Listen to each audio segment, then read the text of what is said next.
Well, folks, here we are at the end of summer, our last summer weekend in the Rockies. The end of summer on the calendar really is the end of the warm weather up here. I know a lot of places it stays warm, but we've already had some cold temperatures. We already had in the 30s this week. So 30s? Yeah, trying to avoid some frosts. We're making the best use of this time to get as much done as we can before the first snow and the big snow for the rest of the winter happens, if that's the kind of year we're going to have. Don't say the S word. I can't say the S word. There's a few things still left on our list. As you can see, Brian's doing some landscaping. We're going to take a closer look at that. But also we're doing a little bit of site prepping this weekend as well for our future dome greenhouse next spring. But let's go check in with Brian. Let's take a look at his pride and joy, what he's been working on this summer.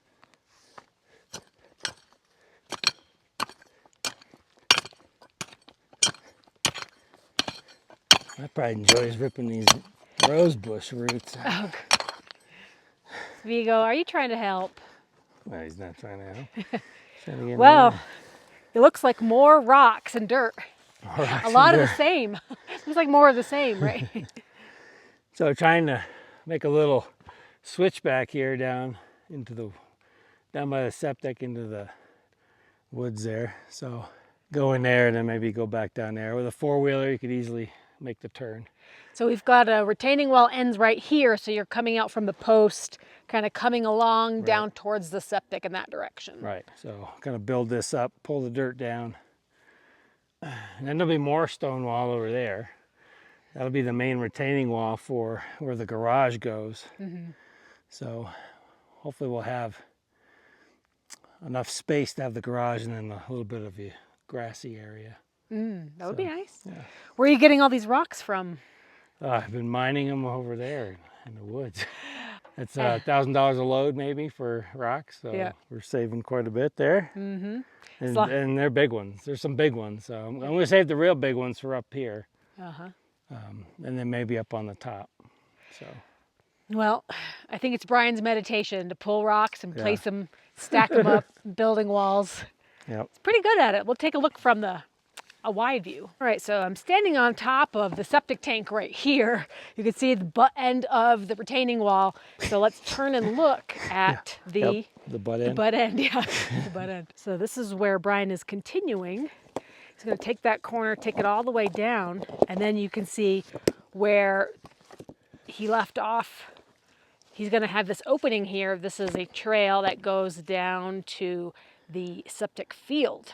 So like he was talking about, you can see how it is a little bit of a drive he also created, flattened out that dirt, flattened out the hill, and you can drive down this way. You could head towards the back of the house, or you can take this hairpin turn and come down. Now, were you thinking about having the trail go around and down the septic field around these aspens? Yeah, so I might even do that. So it would be more of just four-wheeler tractor. Mm-hmm. So not necessarily large vehicle there'd be no, it's not for cars or something, but we could come down there and then head down towards the greenhouse. Yeah. There's some space through there, so it wouldn't be that big of a deal. Okay. So you're just going to build up this part of the wall to right there, that little corner? Yeah, it might come to here, but it's not going to be super high. I need to be doing the wall so I can move dirt back it here, and then once I get this part done, then I can just focus on digging out the driveway there. Oh, okay. So you need the backfill dirt for now. Right. For this part. Exactly. Got it. Yeah, this has been settling here, so I'll be putting more dirt in here.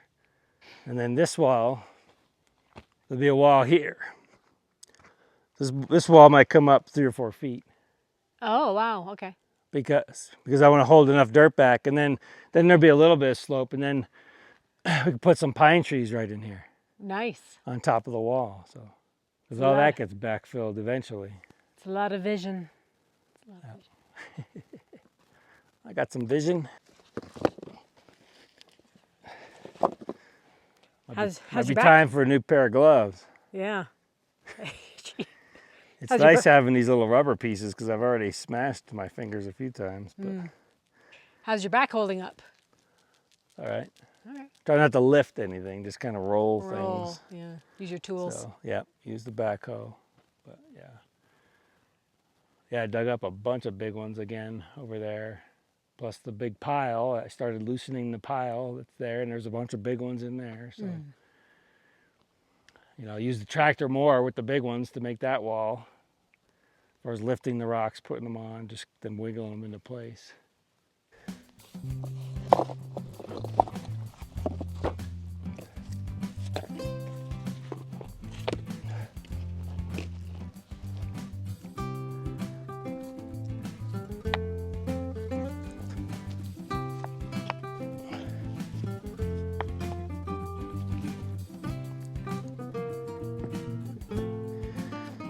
I gotta get some dirt down here.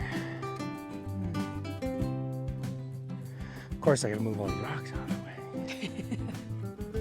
Rocks and dirt, rocks and dirt. Can't find my crowbar. I'm hoping I didn't bury it right there. Oh, jeez. It's probably laying down, and I just put dirt on top of it. Oh. I need a metal detector.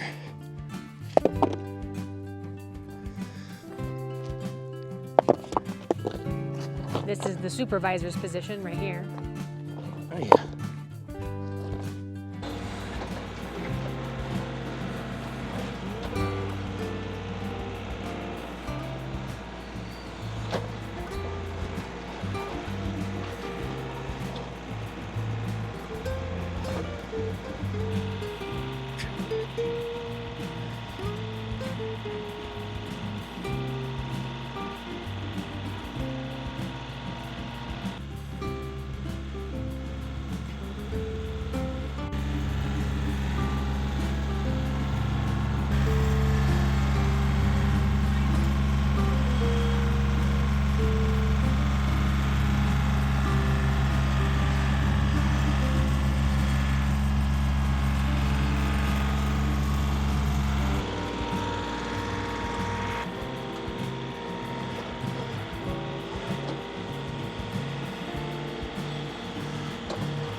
Well, I know it sure seems like Brian's the only one never doing any work around here on the homestead, but I've been practicing a few other things in preparation for getting our greenhouse. I'll take you inside and show you what I've been working on this summer.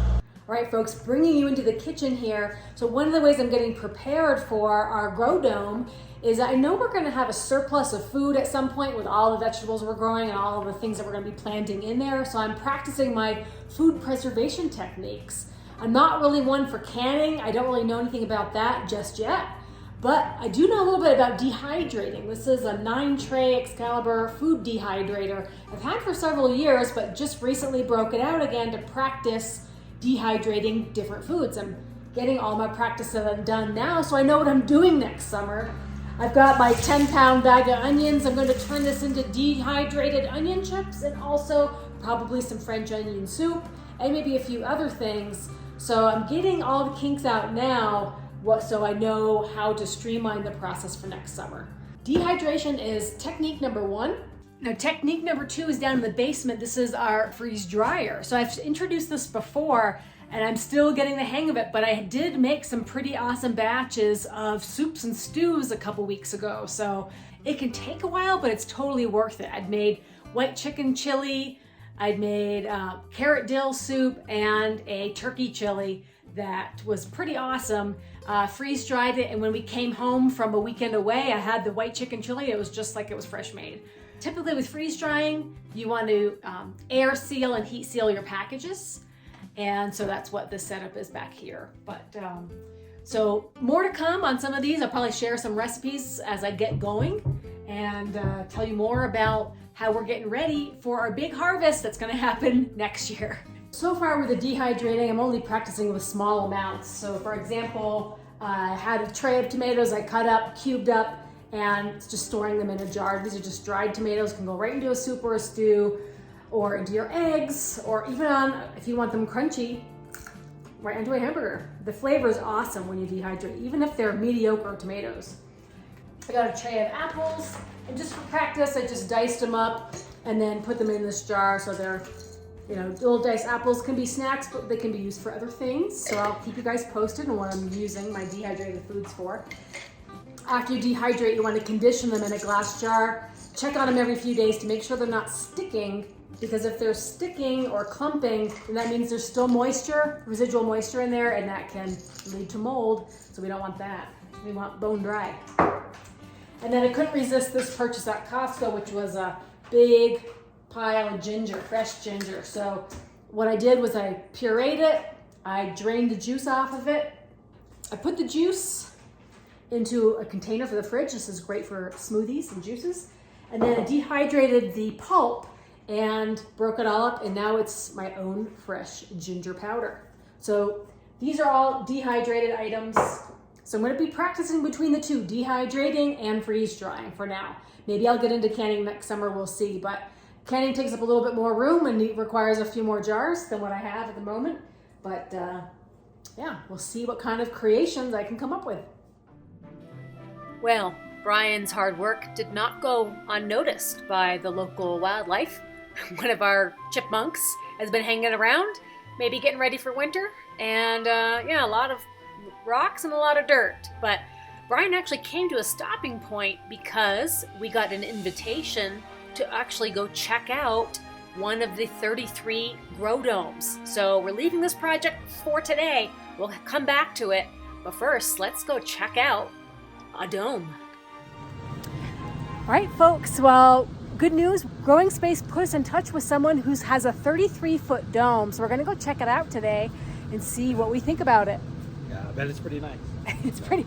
We'll see. We'll see. We're excited. So. We're excited to see what they did with it and just what it feels like on the inside and any advice and tips they might have for us. Yeah, so we've got, we know what the 26-footer is. We know what the giant 42-footer, so it'd be nice to see that in-between version.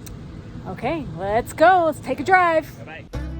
Well, one of the things that we noticed on the drive was that the leaves were looking a little bit more yellowish. And the big surprise was those 14ers had a nice fresh coating of snow.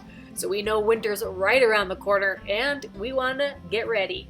So we were excited to arrive to our destination and see from the outside that 33-footer actually was a pretty decent size. And on the inside, well, I just thought it was perfect. It wasn't too big like that huge 42-foot dome, but it was just enough room, and look at that huge pond in the middle. That was really, really fun. But they were in the transition period between taking down all of their summer plants and putting in more of their fall planting. They use a drip system, and you can see here where they planted by seed, and they're also taking advantage of trees like fig and Meyer lemons, as well as things in pots. But for me, I felt like it was just right. I was excited and thinking of my future. But a lot of technical stuff, a lot of pumps, a lot of things we have to figure out still. It's not so easy as putting up a dome. There's a lot of infrastructure, so that's what we're going to be learning about next. So, all right, first impressions. What did Brian think of the grow dome? I thought it was pretty cool. Yeah. I thought that size was will give us a lot of room to do what we want to do. Yeah. And not feel claustrophobic or cramped with things, especially once a lot of stuff starts growing. I think the big thing I was trying to rule out was, did it feel too big? And it did feel roomy because they didn't have as much growing at the moment. So there was a lot of wide open space in there. Right. But with the walls and the height of it, it definitely felt like it wasn't too gigantic. Yeah, 42-footer is gigantic. So yeah. This is a nice compromise, I think. So I think we could have made the 26-foot work, and I think we'd be happy with it, but I think we'll be more happy with the 33 as long as it fits on our property. So that's right, the next phase. Now that we kind of got the vision of it, got to see it live, now trying to plot that out right behind us here, you can kind of see. So we're gonna remove trees from here all the way back to that big one probably there. Mm-hmm. So just so that we're getting the morning sun as well. Mm-hmm. So as you can see, it's 5:30 now. Mm-hmm. So there is some sun there. Of course, we've got a whole grove of aspen trees right here. But there's only maybe 15, 20 minutes left of the sun before it goes over the ridge anyway. So I think what the project for next weekend is to do some of that clearing, like Brian was doing on the retaining wall or on the rock wall he was working on, is clear out the land, get the dirt packed and settled, so we'll be ready to go next spring, whenever that happens. So May, the first, June. The very first thing I'm gonna do is just dig a hole and see if I can get a 6-foot hole pretty easily.